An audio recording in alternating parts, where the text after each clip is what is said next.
diesel generators all across Puerto Rico to try and gap the situation of the fallout of the grid and the collapse right after Hurricane Maria. We were here before the hurricane and basically never left basically a year and a half later. We spent or used over 100 million gallons of fuel. You know how much fuel that is? It's a lot of it, especially when there was none here in Puerto Rico. And we ended up recruiting over 1,000 employees to help us in this mission to just deploy, install, interconnect, provide, dismantle, and reconnect every time it was needed and requested of us.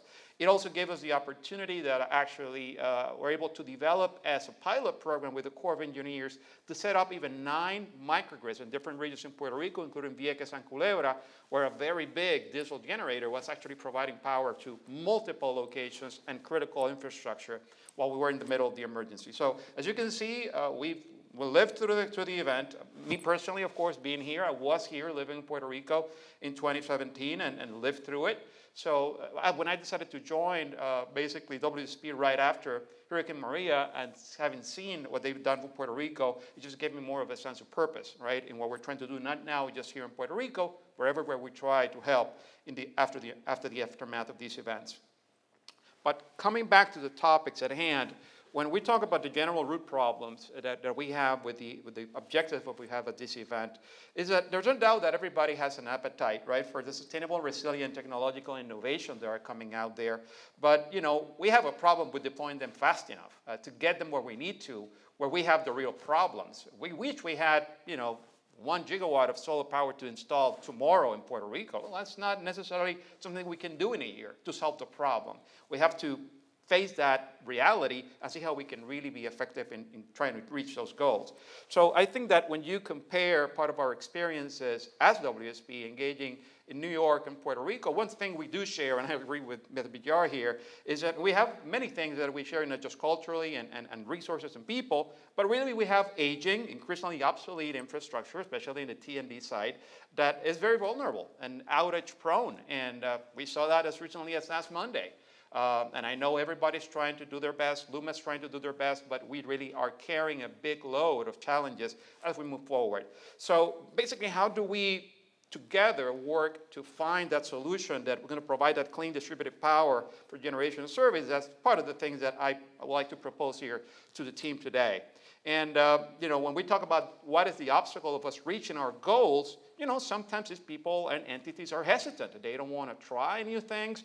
You know, they are resistant to trying new things, you know, especially in some government agencies.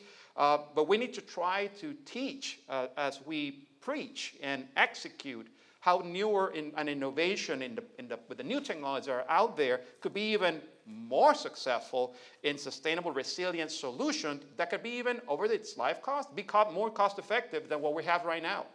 And the way that our organization is trying to put, you know, a little bit of step forward and just put some action into the words we're talking about is that we cannot do it without collaboration and support of each other as partnerships.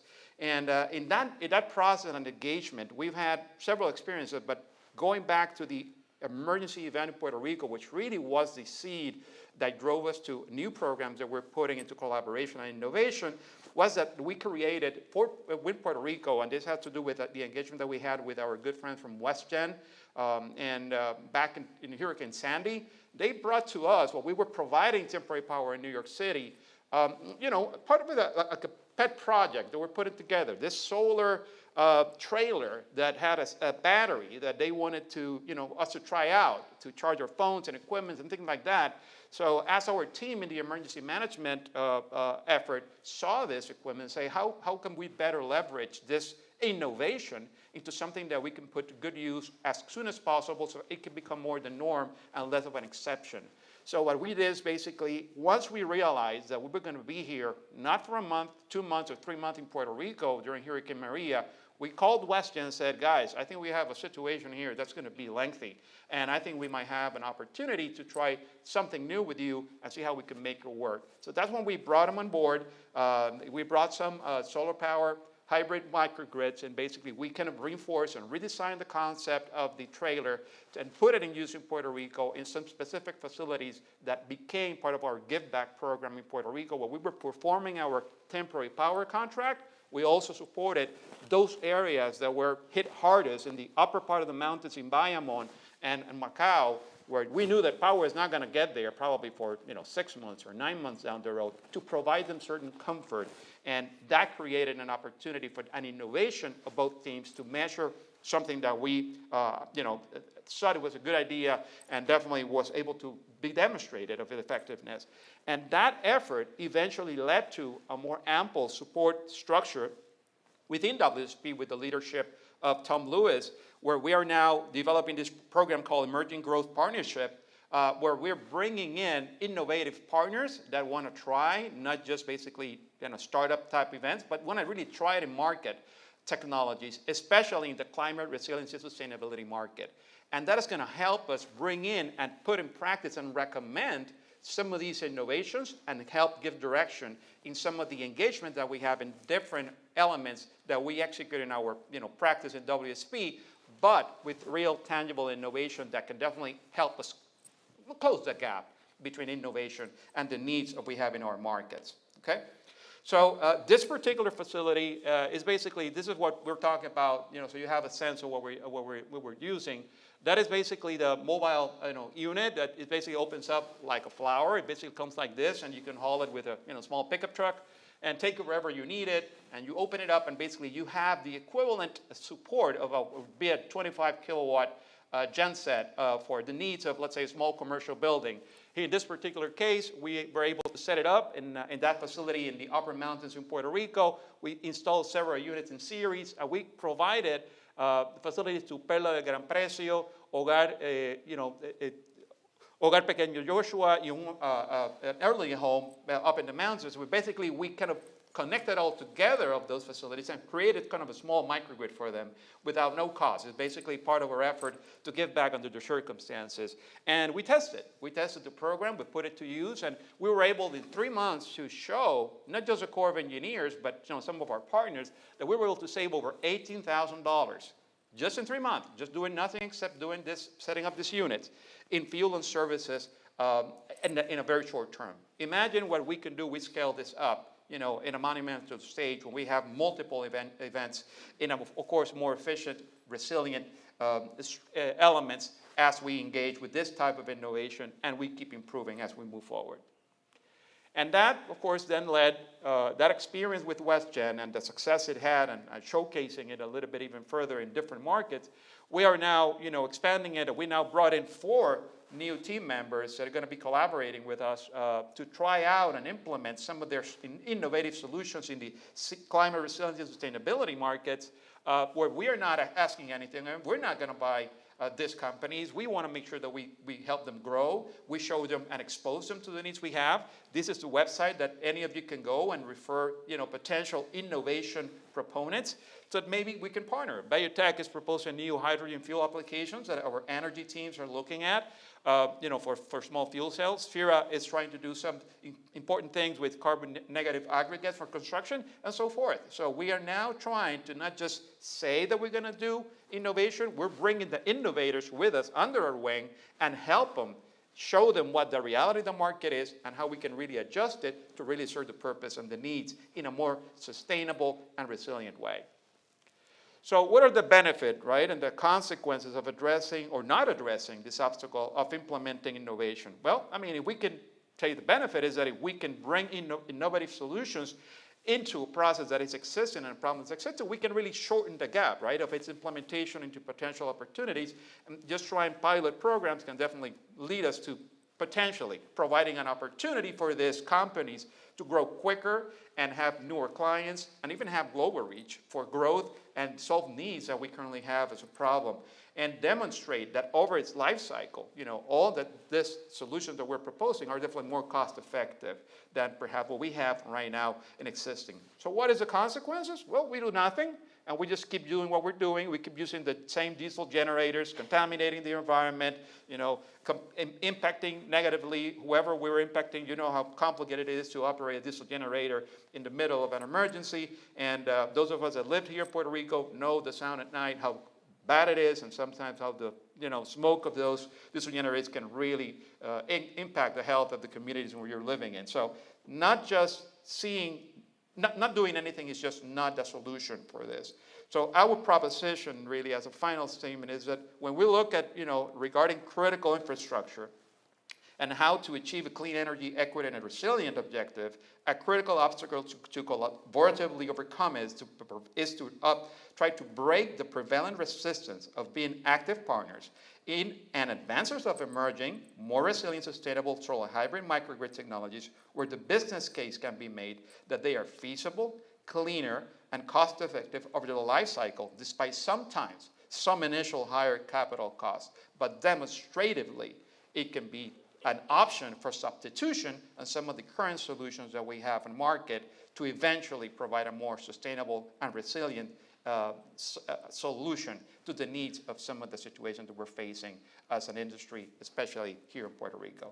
So with that, this is basically part of the solutions that we presented in a case study in the SOFNAS program at Harvard, basically that studies climate, sustainability, and resiliency solutions, where we presented our project and a case study and how that resolved.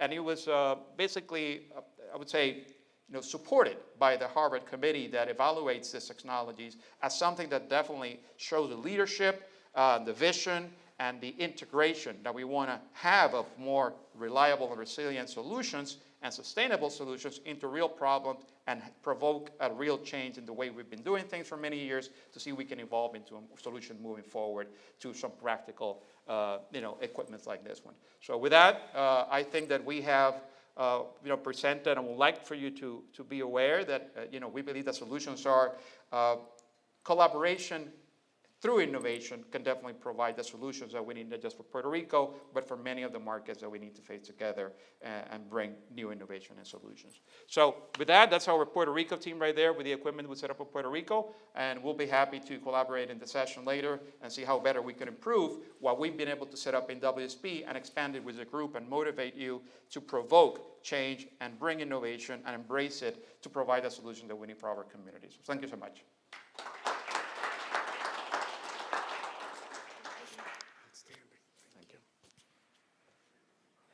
All right, please keep note of any questions you have. You know what will happen. We'll show all the obstacles, and then we can get in and ask our speakers questions that you might have from their presentations. Up next, we have Edwin Mendez. He's the Acting Deputy Director, Capital Projects Energy Programs for New York City Housing Authority. NYCHA this year has come on in support of what AEG does in New York City, and that is just something I'm so excited about. When you think of the mission, the impact and reach of New York City Housing Authority, to be able to provide any positive benefit or support truly makes me happy. So Eddie, I'm so grateful that you were able to join us today. Welcome.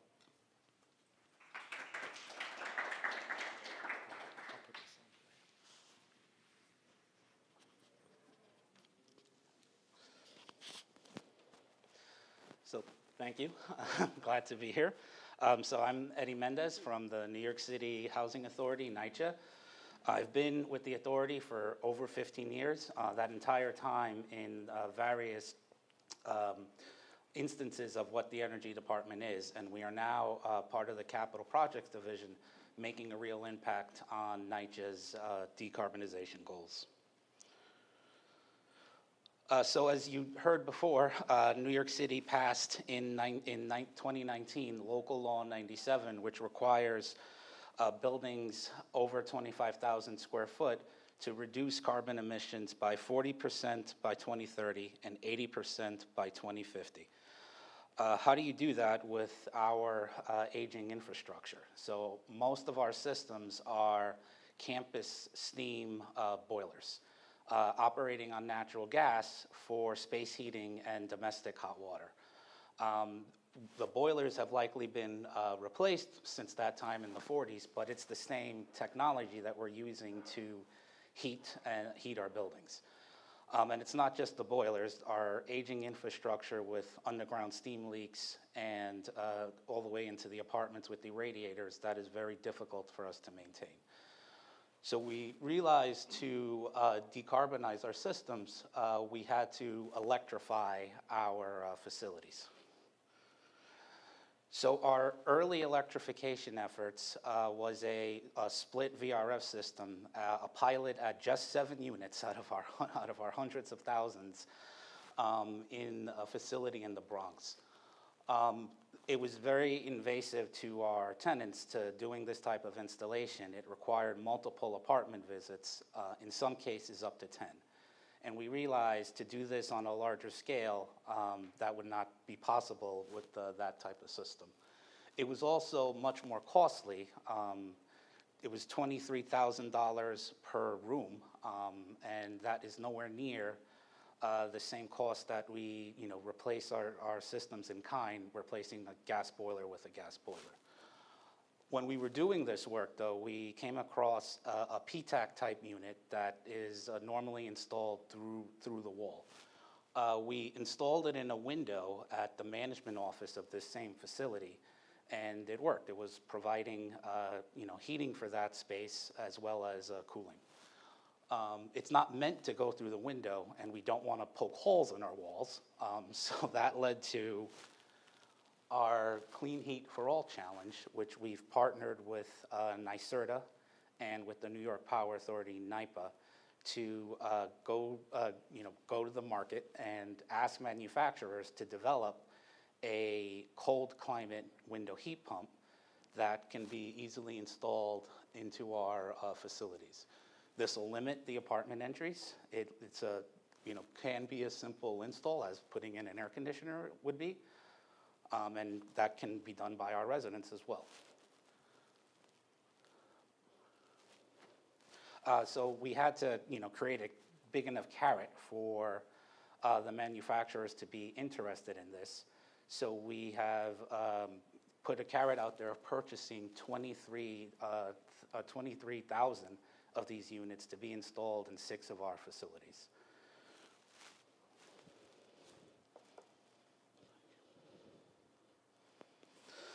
And just real quick, the cost of these we are estimating at $5,000 per unit. That's with the installation included, and that would be in line with an in-kind boiler replacement. So we can, if we're going to be replacing a heating system, we would be doing it through electrifying and not natural gas boilers anymore. Wanted to mention NYCHA's sustainability agenda, which we published in September 2021. As a part of this, we developed a decarbonization map, which based on one of our development areas, we would list what type of decarbonization effort would be possible at that facility. An interesting thing when we released this, utility companies actually really liked this because it allowed them to make changes to their infrastructure or when they would need it going into the future.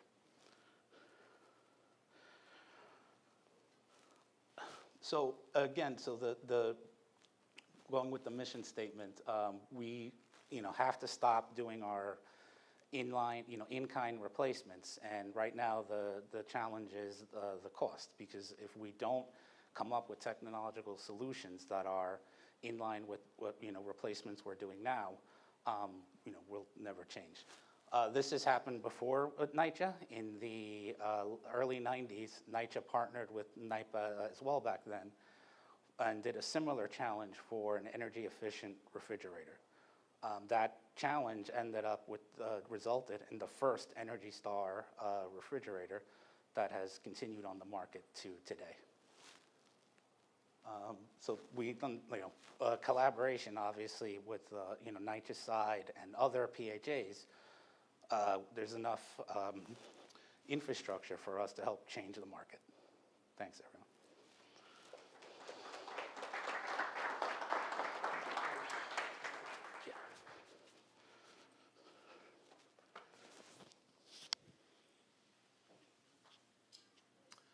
All right, next I would like to invite Soren Varela to please join us. He's the Regional Director, Central America and the Caribbean for S&C Electric. Welcome, Soren.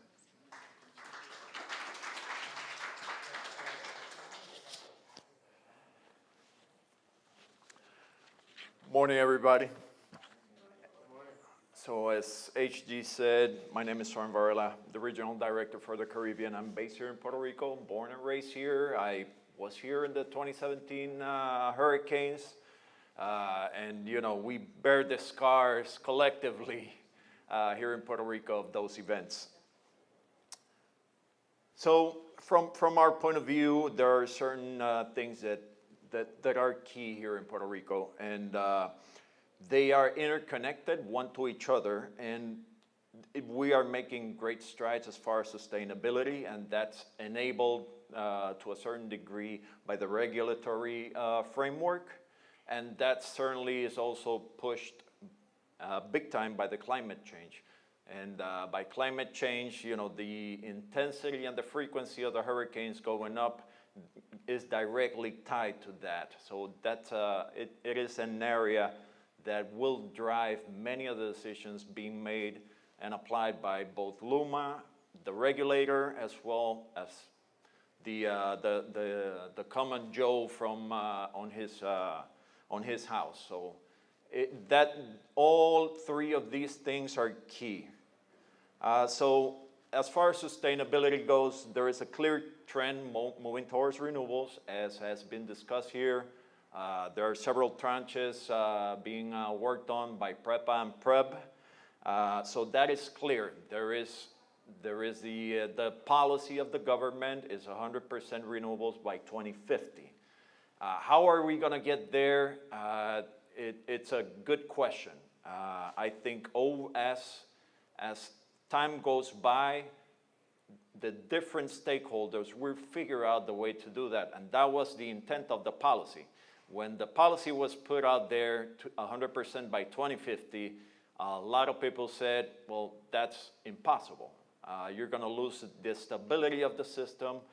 You're not going to be able to get completely off the fossil fuels and all of that stuff. So the spirit of the policy is great, and it throws a challenge to the stakeholders, to the players, to come up with a creative solution, whatever that might be. So the challenges, that brings a lot of challenges. Stability of the system is the big ticket item, let's say. How do we manage and keep the system stable during worst case scenarios? And what do we do as far as fossil fuels during the nighttime when the renewables are no longer available? So usually, and that a reflection of that is the tranches include a large amount of energy storage that will be able to manage that to a certain degree. How do we get to that? What happens on the extreme case of that? Then that's to be determined here. So that's being worked on. Generation, there's a shift, a big time shift from the transmission side to the distribution side. A lot of these solutions will not be as they were traditionally parked on the transmission side. Plus all the rooftop solar, energy storage, and the net metered customers, they're injecting power on the distribution side. So that's a big shift. So the problem is that the grid is dumb. That's a reality, especially here in Puerto Rico. Prior to LUMA coming in, there were very few projects related to smart grid. There were some automation projects of which we were part of in 2010 to 2014. But beyond that, there isn't much here on the grid. LUMA is aware of that. They have some pretty interesting plans, and if I'm of the opinion that they're tracking in the right direction. Now, can more be done? Of course, more can be done. But at least they have a fairly clear roadmap as far as that goes. One of the challenges that is the two-way power flows related to this shift between transmission and distribution. And you know, they gotta look at solutions such as some of the solutions that we are currently providing them, where it enables proper operation of the system considering the two-way power flows. So previously it was generation, transmission, distribution, just one direction. Now, my house, I have panels on top of my house with batteries in the back. So during the day, when I'm not at home, I'm injecting into the grid. So now we have that two-way power flow. Reliability will become a major consideration here in the future. LUMA has some performance incentives tied to that. We have the worst reliability of all the utility companies in the US. That is a fact. Worst reliability of all the companies in the US. LUMA is aware of it, PREB is aware of it, and they are now in the process. There is a docket open with PREB trying to find that sweet spot of how fast to implement those incentives in a way that is doable, because per previous conversations, and I think it was enlightening how the flow of federal funds goes, LUMA needs to have that cash up front to be able to deploy, then get reimbursed by the federal funds. So LUMA uses the cash that PREPA has, which is under bankruptcy, hence the big problem that they have right now. Grid edge technologies will become more and more important, and COVID is the case for that. All of a sudden, everybody was working from home. Kids were going to school remotely. And in the past, the last customer at the end of the line wasn't as important as the first customer at the beginning of the line. And if he or she suffered a power loss, that could be dealt with. It would take a while to get that power back. But you know, it wasn't the same scale of importance between one customer and the other. And the professor from Mayagüez clearly stated it on his presentation. Those last 2,000 customers, that was a pretty steep hill to climb. So grid edge is something really important. Now utilities have to consider all the way to the edge, to the customer. It is that customer in Jayuya, all the way at the end of a hill, that is the edge of the grid. And that's a reality, and LUMA needs to find a way around that. Microgrids certainly has been discussed widely. That is a key. The initial idea behind PREPA's IRP was the mini-grid concept. However, PREP has said that's not moving forward. Let's do some small-scale testing to figure that one out. So there's a big question mark in that sense. The climate change, here's a picture from NOAA showing all of the $1 billion plus events in the US in 2020. There were a total of 22 $1 billion events in 2020, and those total $95 billion. 12 storms made landfall, out of which 7 were $1 billion plus. Those $7 billion hurricanes or storms that hit the US totaled $40.1 billion. Compare that $40.1 billion in 7 events to the 2 events that Puerto Rico suffered in 2017, which totaled $158.2 billion. So it is a massive difference what Puerto Rico endured in 2017 compared to what all of the US endured in 2020. So that brings the problem of the high impact, low frequency events. You know, how do utilities prepare for a high impact, low frequency event? Over time, you start with a good idea and a good plan for it.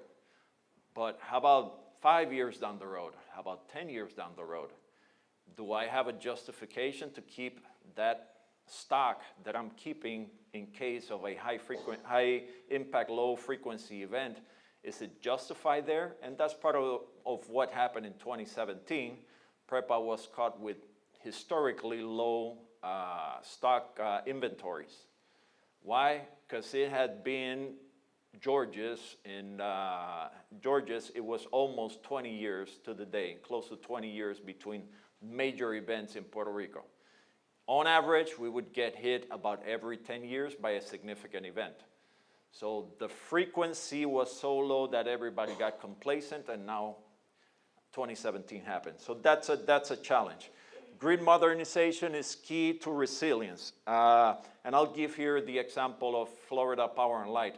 Hurricane Irma, which hit Puerto Rico first, eventually landed in Florida. Florida Power and Light is the utility in the US that gets hit by most storms out of all states. Florida Power and Light, they were able to restore 50% of the customer base within 1 day, and they shortened the full restoration within 8 days. Now, yes, it's not fair to make a direct comparison between Florida Power and Light and PREPA, because Florida Power and Light is connected to the US. They have the mutual assistance programs in place. They pre-stage every time that Florida Power and Light knows or reaches the conclusion that we'll get hit, they go out to the mutual assistance programs and they pre-stage crews within the Florida area. So it's a very out of the box type of thinking. So grid modernization, FPL has been doing hardening now for many, many years, and they have plenty of presentations out there to show the benefits that they've accrued over that multiple billions of dollars of investment. Regulatory pressures, sustainability, yes, there is a clear push towards renewables, so I'm not gonna dive deep into it. There's a big question on the cost of grid modernization and the high impact, low frequency events. Now, we are in a unique position because we're going to modernize the grid based off the federal funding available. But how far will that federal funding take us? That's one question. And what happens after that federal funding is over? We need to figure that one out. Is it gonna be put into the rate case for the customers to pay for it? What measures are put in place for high impact, low frequency events? That's another and how do you work that into the rate case? Those are very good questions. So improving reliability, once again, we are the worst utility out of the US, and it's not by a small margin, it's by a large margin. SAIDI, there are two key indexes. SAIDI is the duration, how much the average customer accumulates without power in minutes. SAIFI is how many interruptions that customer sees. So if you have a SAIDI of 1,000, meaning that the average customers accumulates 1,000 minutes without power, and a SAIFI of 10, that means that the average customer sees 10 outages that last about 100 minutes per event. The US national is somewhere along 140 minutes SAIDI and 1.22 on SAIFI. SAIDI here is around 1,300 and SAIFI is 8.9. So it's a huge difference between one and the other.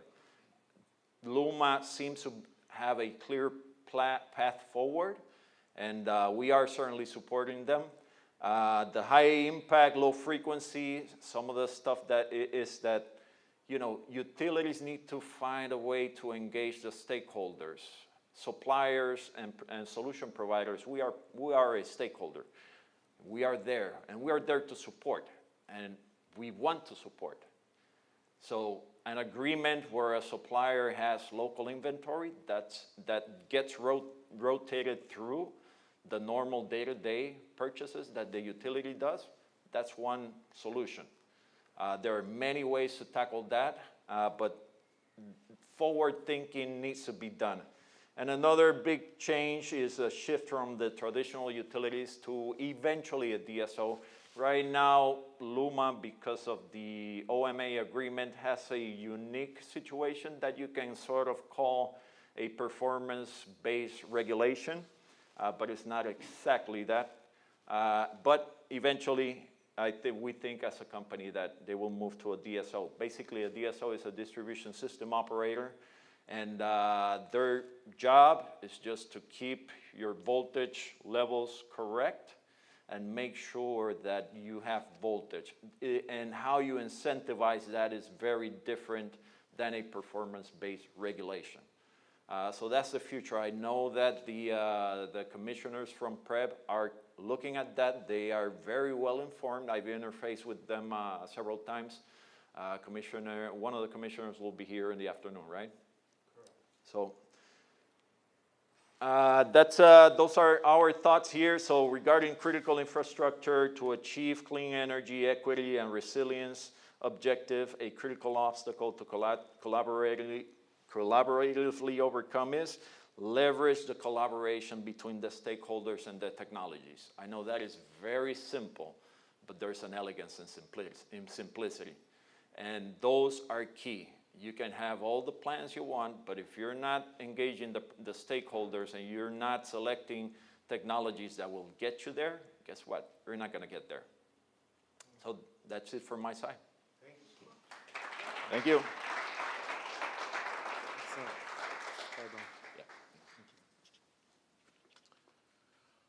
All right, we'll go ahead and turn off the stream and start to roll up our sleeves to get to work here.